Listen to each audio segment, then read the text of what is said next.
3인칭 시사시점. 장성철 공론센터 소장, 김민하 시사평론가 두 분과 함께 하겠습니다. 두 분 안녕하세요. 안녕하세요. 네, 유튜브로 지금 저희 모습 생중계되고 있으니까요. 유튜브 MBC 라디오 시사 채널로도 함께해 주시면 감사하겠습니다. 먼저 김민하 평론가께서 가져오신 뉴스 어떤 겁니까? 네, 이태원 참사 국정조사 하루 만에 삐그덕 했다. 아하. 예, 말씀하신 대로 사실 어제 전격 합의가 이루어졌을 때 사실 저 살짝 감동했었거든요. 감동. 예, 우리 정치가 드디어 이런 국민적인 참사 앞에서 정쟁 없이 합의가 이루어졌구나. 그런데 하루 만에 또 삐그덕되고 있다는 거죠. 현재 어떤 상황입니까? 일단 삐그덕 되긴 했는데 뭐 와르르 무너지지는 않았습니다. 그래서 이제 그래요? 불행 중 다행이다라고 볼 수가 있겠는데요. 예. 일단 이 상황을 이해하려면 어제 합의 내용을 좀 구체적으로 좀 볼 필요가 있어요. 네. 그래서 어제 이제 공개된 합의 내용은 오늘 본회의에서 국정조사 계획서를 표결 승인하고 그 다음에 이제 자료 제출이나 이런 것들을 진행을 하면서 예산안을 처리한 다음에 본격적인 국정조사를 진행하는 걸로 합의를 한 거고요. 네. 그 다음에 이제 조사 대상이 뭐 대통령실, 국정상황실, 국가안보실, 국가위기관리센터, 그리고 국무총리실, 행안부, 소방청, 대검찰청, 경찰청, 서울경찰청, 용산경찰서, 서울시 용산구 등인데 네. 이 문제에 대해서 오늘 국회 법사위원장인 국민의힘 김도읍 의원이 네. 제동을 좀 걸었습니다. 여기서 대검찰청은 이 참사와는 관계가 없지 않느냐. 아하. 그러니까 조사 대상에 포함된 게 부적절하다라고 하니까 네. 그럼 이게 여야가 합의를 했는데 그 합의를 부정하는 거냐 얘기가 이렇게 돼가지고 예. 이 국정조사 특위 회의가 오전에 불발이 됐습니다. 그러니까 여기서 이제 국정조사 계획서를 이제 제출을 해가지고 본회의에서 의결을 해야 되는데 네. 특위 회의가 불발이 되다 보니까 오후 2시 예정이었던 본회의도 늦춰졌고요. 아하. 근데 다행스럽게 여야 간사간이 협상을 추가로 해서 특위 회의가 오후 3시 25분에 개의가 됐고 네. 대검의 경우에는 마약 수사에 관련된 부서의 장만 증인으로 부르는 선에서 또 합의를 했습니다. 아하. 그러고 나서 이걸 가지고 네. 본회의에서 의결을 해서 어쨌든 어제 합의가 뒤집어지고 좌초되는 상황은 피했다. 이렇게 볼 수가 있는 것이죠. 네. 에이, 이거 삐그덕도 아니에요. 아, 그런가요? 아니 그냥 사소한 이견이었고 네. 여야 간 또 협상을 통해서 또 원만하게 합리적으로 조정되지 않았습니까? 이게 여야가 네. 제대로 대화하고 있다. 대화 타협 조정. 음흠. 이 국회의 기본적인 룰을 지금 여야가 지키고 있다. 이거는 좀 높게 평가해 줘야 된다. 삐그덕 아니다. 전 그렇게 말씀드립니다. 그러면 저는 계속 감동해도 되는 겁니까? 계속 감동하셔도 돼요. 알겠습니다. 고맙습니다. 워낙 이제 나이대가 감동 많이 하시는 나이대예요. 네, 그래가지고 예. 자연스러운 현상입니다. 그런데 여야 간에 어쨌든 대검찰청 때문에 이게 합의마저 삐그덕됐던 이유, 왜 이렇게 대검찰청이 중요한 거죠? 그러니까는 결국은 이제 민주당이 확인하고 싶은 거는 이 내용이에요. 그러니까 이 당시에 이 정권 차원에서 이제 마약 수사와 관련된 이런 것들을 강조를 많이 했는데 그것 때문에 이제 경찰의 어떤 이 당시의 경비와 관련돼서 소홀하지 않았겠느냐. 네. 이 의혹을 확인하고 싶은 건데 이제 두 가지로 나눠서 좀 저는 생각을 합니다. 첫 번째로 그 의혹을 확인하려면 사실은 검찰에 대해서 확인을 하는 게 아니고 경찰에 대해서 확인을 해야 되거든요. 예. 그러니까 경찰한테 이렇게 물어봐야 되는 거예요. 이게 대검이든지 뭐 법무부든지 또는 뭐 대통령실이든지 마약 수사의 당이나 그런 것들이 필요하다라고 강조하는 건 있을 수 있는 일인데 그렇죠. 경찰 지휘부가 정권이 저걸 원하니까 저 코드에 나는 꼭 맞춰야겠어라고 하는 과정에서 경비 업무를 소홀히 하는 그 맥락이 있었던 거 아니냐. 예. 경찰 지휘부한테 물을 말이고 사실은 검찰한테 뭘 물어보겠다는 건지에 대해서는 좀 의문인 부분이 있습니다. 아하. 그런데 네. 요건 이제 의문인 것이고 합의 내용은 어쨌든 원래는 민주당이 법무부까지 포함해가지고 하겠다고 했는데 네. 법무부는 빼고 대검을 넣은 거잖아요. 네. 그러면 이와 관련돼서는 국정조사 과정에서 물어볼 것에 대해서 물어보고 그 과정에서 만약에 뭐 민주당 쪽에서 무리한 주장이 나오거나 뭐 너무 정치 공세성의 발언이 나오면은 그건 그것대로 국민의 평가를 받고 오히려 이제 그것 때문에 민주당이 곤란해지는 그런 상황도 있을 수가 있는 거거든요. 네, 그렇죠. 그렇기 때문에 이거를 당장 이제 합의한 내용을 바로 이렇게 제동을 걸어서 대검은 빼라 이렇게 얘기한 거는 좀 부적절하다고 생각이 드는데 네. 여기에 더해서 이 장성철 소장님 말씀대로 이게 여야가 계속해서 합의하고 논하는 과정이면 또 괜찮아요. 근데 제가 좀 의문인 거는 이게 대통령실하고의 어떤 이견 이런 게 여당하고의 어떤 차이가 있어갖고 벌어진 일 아니냐. 네. 그리고 대통령은 어쨌든 검찰총장 출신이고 그리고 정권에 또 주요하게 여러 가지 얘기를 하는 사람들 검사 출신이니까 그 점에서 대검이 여기 들어간 거에 대해서 어떤 일방적인 불편함을 얘기한 거 아니냐. 그런 부분에서는 사실은 이게 시한폭탄이 될 수도 있다. 이런 생각도 들거든요. 그 점이 우려가 된다는 겁니다. 그런 부분을 포함해서 네. 다시 협상을 해가지고 원만하게 통과된 것을 우리는 네. 의미 있게 봐야 된다라고 말씀을 드려요. 결과적으로. 저는 주호영 원내대표의 정치력과 협상력에 대해서 높게 평가할 수밖에 없습니다. 네. 대통령과 대통령실은 국정조사 뭔 국정조사야. 이거 정쟁이야. 그거 하면 안 돼. 이런 네. 입장이었잖아요. 네. 경찰 수사한 다음에 검찰 수사하면 돼. 음. 이러한 대통령을 설득을 해냈어요. 아하. 국정조사는 무조건 했어야 해요. 여야가 합의를 통해서 네. 여야가 같이 참여할 국정조사 해야 되는데 그렇죠. 기본적으로 여권의 가장 권리 가장 큰 대통령실이 반대하는 것을 설득했다.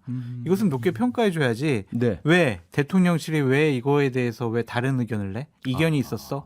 이거 삐그덕대는 거 아니야? 이건 문제가 있어. 네. 이렇게만 생각해 볼 것이 아니라 예. 기본적으로 대통령과 대통령실 설득을 해내고 윤핵관들도 다른 불협화음 나오지 않게 설득을 해내고 네. 이러한 모습들은 정치가 보여줄 모습들이다. 왜냐하면 음. 정치 상대가 있잖아요. 상대가 있죠. 조영 원내대표 본인 하고 싶은 대로 했으면 그냥 국정조사 다 그냥 해버렸을 거예요. 근데 대통령을 설득해야 되는 중요한 과제를 예. 조영 원내대표가 넘어선 것은 우리가 인정을 해줘야 되고 또 대통령실도 네. 이거 왜 대검찰청은 왜 들어가 이런 의견을 제시할 수가 있죠. 음흠. 그러한 의견을 제시하고 여당과 협의를 하라고 정무수석이 있는 거 아니에요. 네. 그 정무수석이 오늘 죄송합니다. 오전에 와서 그런 의견을 전달하고 또 김도우 위원장, 이만희 간사, 주호영 원내대표 모여서 대검찰청 이거 들어가는 건 아닌 것 같아라고 합의를 보고 야당과 협상을 통해서 빼고 네. 이런 모습들은 진짜 정치가 제대로 돌아가고 있다라고 봐야 될 것 같아요. 네, 매우 긍정적으로 보시는데요. 지금 이제 그 장성철 소장님 말씀에 대한 질문이 두 개가 들어왔습니다. 하나는 소장님 정말 주호영 원내대표가 대통령을 설득한 것이 맞나요? 왜냐하면 그렇죠. 말씀하신 오늘 아침에 이진복 대통령실 정무수석이 국회에 찾아와서 공개적으로 불만 표시했다는 것은 설득했다는 결과가 아니지 않습니까? 어떻게 그러니까 생각하세요? 이진복 수석이 와가지고 대검찰청은 좀 빼세요라고 얘기를 했어요. 예. 그렇다면 국정조사 전체 전반적으로 왜 국정조사 합의해줬어? 음흠. 이게 아니라 그건 아니다. 아이 그 기관 중에서 대검찰청은 이게 적당하지 않은 것 같다라고 의견을 제시를 한 거지. 네. 이것을 압박을 하거나 아니면 주호영 원내대표 잘못했어요라고 지적한 것은 아니다라고 말씀드려요. 네, 설득은 된 것이다. 제가 볼 때는 네. 불씨는 남아 있다는 생각이 들어요. 아니 왜냐하면 자꾸 왜 이렇게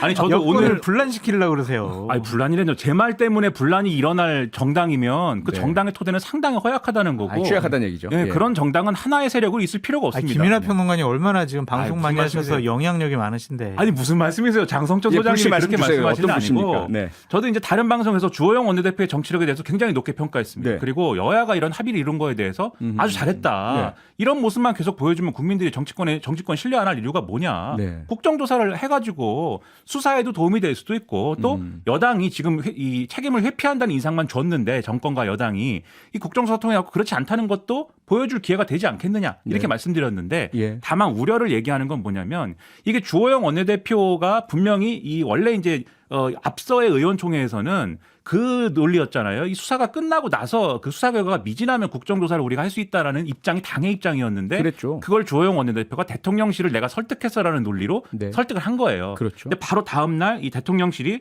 이 조사 대상과 관련돼서 다 동의한 게 아니라는 사실이 1차적으로 드러났고 아하. 그리고 오늘 본회의에서 표결 결과를 잘 보시면은 네. 장제원 의원, 이용 의원 그리고 우리 이른바 친윤 당권 주자라고 하는 김기현 의원 이런 분들이 반대표 던졌습니다. 윤한호농 의원도요. 그렇죠. 이 네. 소위 말하는 지금 뭐 이 장제원 의원 이후에 또 다시 또 떠오르고 있다는 윤한홍 의원. 그러니까 4대 윤핵관들이 돌아가면서 떠오르고 있는데 아무튼 뭐 이런 맥락을 보면은 예. 주호영 원내대표가 지금 별달리 이렇게 예를 들면 유승민 전 의원처럼 이 대통령에 대해서 막 각을 세우고 뭐 이런 인물이 아님에도 불구하고 네. 이 대통령을 수행했던 이용 의원이 일어나서 막 지적을 하고 면박을 주고 그런 상황들이 이전에 이미 일어났었잖아요. 그랬었죠. 그러니까 이런 식으로 당내에 있는 이른바 친윤 의원들이 심지어 당권 주자하고 지금 같이 하고 있는 움직임들이 이런 식으로 표출되는 거에 대해서 심지어 명분 있는 국정조사를 표결하는 문제에 대해서도 이렇게 움직이고 있는 것은 아하. 이게 오늘은 지금 소장님 말씀하신 대로 어쨌든 논의해가는 과정이라고 볼 수 있어요. 하지만 향후에 네. 과연 이대로 하는 구도, 이대로 좀 논란이 있으면서도 국정조사가 잘 될 수 있는 구도가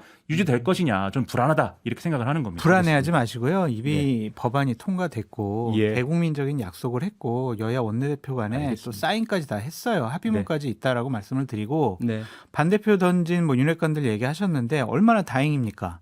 그 사람들이 대략 30명도 안 된다라는 거. 숫자가 얼마 안 된다. 정말 다행이라고 생각을 해주시고 알겠습니다. 그 주호영 원내대표가 그런 것들 다 갈등을 조정을 해가지고 네. 국정조사까지 이끌어낸 거는 좀 인정을 해줘야 된다. 뭐 잘 될 거라는 희망론과 또 건강한 우려 같이 가야 될 테니까요. 그렇죠. 근데 제가 계속 지켜보죠. 마지막으로 한마디만 딱 덧붙이면 한마디만 하세요.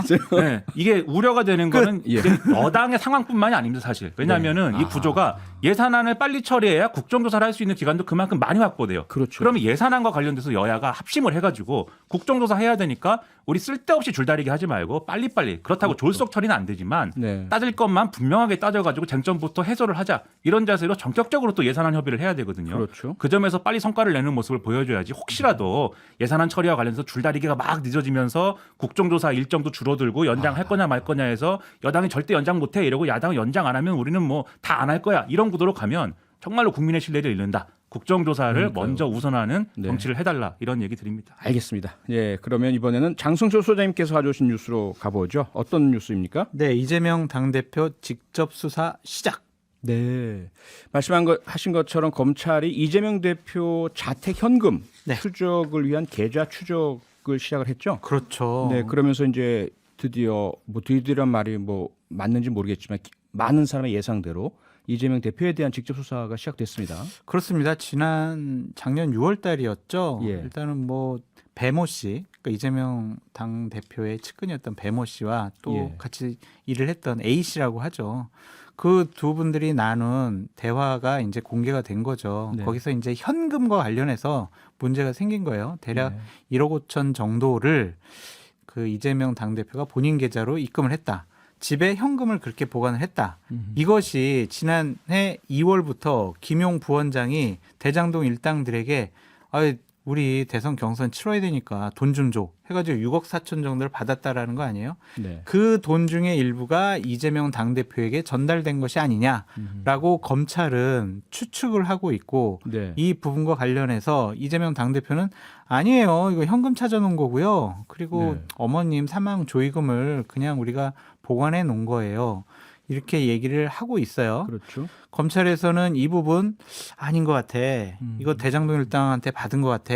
그러니까 우리가 계좌 추적을 통해서 네. 이 부분 확인해 보겠어라고 하는 거거든요. 예. 단순히 이 부분만 확인하는 게 아닐 거 아니에요. 계좌 추적을 한다면 이재명 당대표와 가족들과 관련된 현금 흐름이 다 나올 거예요. 그렇죠. 거기 조금이라도 이상한, 좀 석연치 않은, 해명할 수가 없는 그런 현금 뭉치가 나온다면 네. 이재명 당대표로서는 그것을 해명하는데 아하. 상당히 곤란하고 힘들 것 같다라는 생각이고 네. 또 하나 말씀드리면 2012년도에 당시에 이재명 시장이 또 SNS에 뭐라고 하셨냐면 왜 저 사람들은 왜 장롱에다가 그렇게 현금을 보관하느냐 아하. 장롱이 이자 주냐 네. 이런 식의 얘기를 했거든요. 음흠. 그 말에 대해서 이재명 당대표도 좀 해명을 좀 하시라라고 말씀드립니다. 네, 김민하 평론가님, 이 상황에 대해서 민주당은 야당 탄압 그리고 이재명 대표에 대한 망신 주기다 이렇게 지금 입장을 가지고 있죠.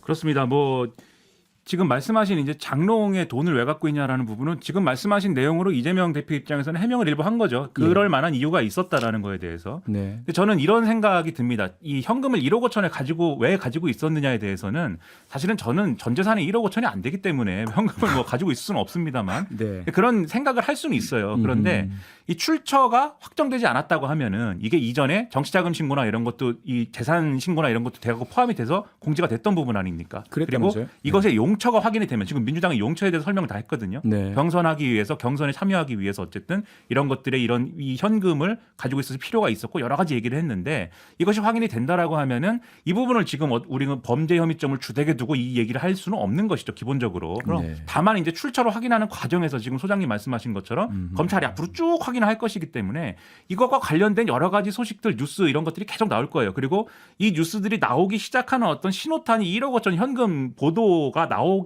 거거든요. 네. 그래서 이런 부분들이 법적으로는 이재명 대표에게 물을 책임냐 이런 것들이 불분명한 측면들이 계속 이어지겠지만 정치적으로 지금 민주당의 내외의 어떤 여러 가지 논란들을 키우는 방식으로 아하. 이어질 수밖에 없다. 지금 그렇지 않아도 이 보수 언론들의 보도를 보면은 벌써 이제 이른바 플랜 B를 민주당 내에서 논의하기 시작한 것처럼 네. 구체적으로 얘기도 막 나와요. 뭐 이낙연 전 대표가 이 조기 귀국을 할 것이다. 김부겸 전 총리의 움직임이 정계 은퇴도 선언했는데 네. 움직임이 가파라지고 있다. 정세균 전 총리도 당에 걱정이 많다고 한다. 이런 거 막 쓰거든요. 예. 근데 이런 것들이 언론 보도가 맞냐 틀리냐를 떠나서 이 당의 분열이나 당의 어떤 곤란함을 가중시키는 요인으로 이어지는 것이다. 그래서 네. 이런 정치적 구도가 형성되는 것 자체가 또 수사에 영향을 미칠 수 있는 것이어서 그런 국면들을 민주당은 우려하고 있는 거다라고 봐야 되겠죠. 네, 장성철 소장님. 네.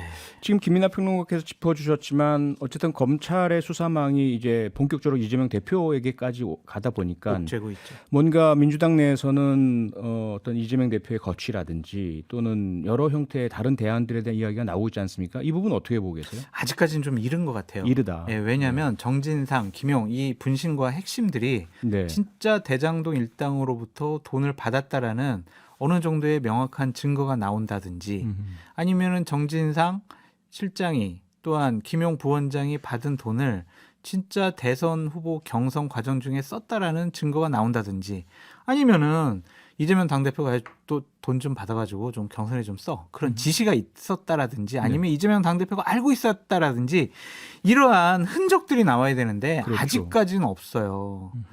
유동규 본부장과 남욱 변호사의 얘기밖에 없단 말이에요. 예. 그래서 저는 어젯밤에 오늘 밤인가요? 어젯밤에 12시에 하여튼 풀려난 김만배 씨가 네, 법정에서 자정에. 예. 어떠한 증언을 하는지에 대해서 이재명 당대표의 이 사법적인 위험성이 더 높아질 수가 있다. 정말 직접 소환 조사를 할 수 있는 가능성이 더 높아진다라고 볼 수밖에 없어요. 말씀하신 게 그 천화동인 1호의 뭐 진정한 소유주 말씀이신가요? 그렇죠. 네. 그분 거라고 했다라고는 정영학 변호사의 예. 그 녹취록까지 나오지 않았습니까? 그럼 만약에 김만배 씨가 유동규가 한 얘기가 다 맞아요. 남욱 변호사가 한 얘기가 다 맞아요. 네. 제가 그렇게 얘기를 했고요. 그들의 말이 맞습니다. 다 우리 그렇게 얘기를 했어요. 유동규 씨가 유원홀딩스를 통해서 자금을 좀 태워놓으면 나중에 정진상, 김용 이 성남시장실에 있었던 분들이 그냥 나중에 뭐 대선에 출마할 때 쓰도록 했어요. 그렇게 하기로 약속을 했어요. 이런 식으로 증언을 해버리게 되면 다른 어떤 정황적인 증거가 없더라도 이재명 네. 당대표는 상당히 위험도가 높아지는 거죠. 근데 그런 부분에서 예. 아직 법적인 부분은 우리가 좀 예상하기 어려운 측면들이 분명히 있습니다. 그렇죠. 지금 말씀하신 것처럼. 그렇죠. 근데 당내에서 일각에서 나오는 이 정치적인 측면에 대해서 언급이 있어야 된다는 거는 이재명 대표도 좀 받아들일 필요가 있어 보여요. 예를 들면 어쨌든 지금 오늘 정진상 이 실장에 대해서 구속 적부심들이 기각된 거잖아요. 그렇죠. 그러면 측근들이 어쨌든 돈을 받았다는 어떤 의혹에 대해서 이 구속돼 있는 상황 아닙니까? 네. 그럼 여기에 대해서는 이재명 대표가 어떤 얘기가 있어야 되는데 있어야죠. 사실은 뭐 유검 무죄, 뭐 이 무검 유죄, 뭐 이 얘기 이런 식의 얘기 외에는 지금 없는 거지 않습니까? 네. 이게 가장 고약한 게 뭐냐면은 지금 민주당이 뭘 해도 이재명 대표가 뭘 얘기해도 무조건 국민의힘에서는 다 그것은 이재명 대표를 지키기 위한 방탄 행보이다라고 막 주장을 해요. 그렇죠. 국정조사를 하자고 해도 그 주장을 하고 무슨 네. 뭐 퇴진 집회를 참여해도 방탄을 위해서라고 하는데 네. 제가 볼 때는 그렇게 하고 방탄이 되지도 않거니와 정치 공세 아닙니까? 국민의힘의 그런 주장은. 네. 그런데 그 함정에 빠지지 않아야 되는 또 민주당의 어떤 의무가 또 있는 거예요. 정치 세력으로서. 그러려면은 이재명 대표가 적극적으로 그 방탄 아니다. 그리고 나는 측근들이 결백함을 믿고 있었지만 어떤 의미에서는 대장동 세력에게 돈을 받았을 가능성 내가 부인하는 것은 아니다. 그런데 혹시 이 사람들이 네. 억울하게 지금 수사를 받고 있거나 한다면은 나를 수사를 해라. 내가 검찰 수사에 적극 협조하겠다. 이런 방식으로 돌파하는 정치적 행보가 있어야 되거든요. 예. 그러니까 지금처럼 계속 가면 안 되고 적어도 오늘 내일 정도에는 입장 표명이 돼야 된다고 저는 생각을 하고 네. 그러므로 해서 국민의힘의 방탄 공세에 대해서 반박하고 반격해야 된다. 그런 측면에서 네. 그런 생각이 듭니다. 민주당의 대응 마찬가지 이렇게 해야 된다고 보신 거 장 소장님도? 그럼요. 이재명 당대표가 이렇게 회피하는 모습, 언급을 예. 안 하는 모습은 상당히 좀 비겁해 보인다라고 말씀드리고요. 네. 유동규 씨 적극적으로 증언하고 있잖아요. 예. 그 사람 누가 임명했냐고요. 본부장으로 그다음에 도시개발공사 사장 권한대행으로 누가 임명했습니까? 이재명 당대표는 어떤 해명을 해야 합니다. 알겠습니다. 오늘 여기까지 하겠습니다. 장성철 공론센터 소장, 김민하 시사평론가 두 분과 함께했습니다. 두 분 수고하셨습니다. 감사합니다. 고맙습니다. 평일 저녁 6시 5분에 여러분을 찾아갑니다. MBC 라디오 표창원의 뉴스 하이킥.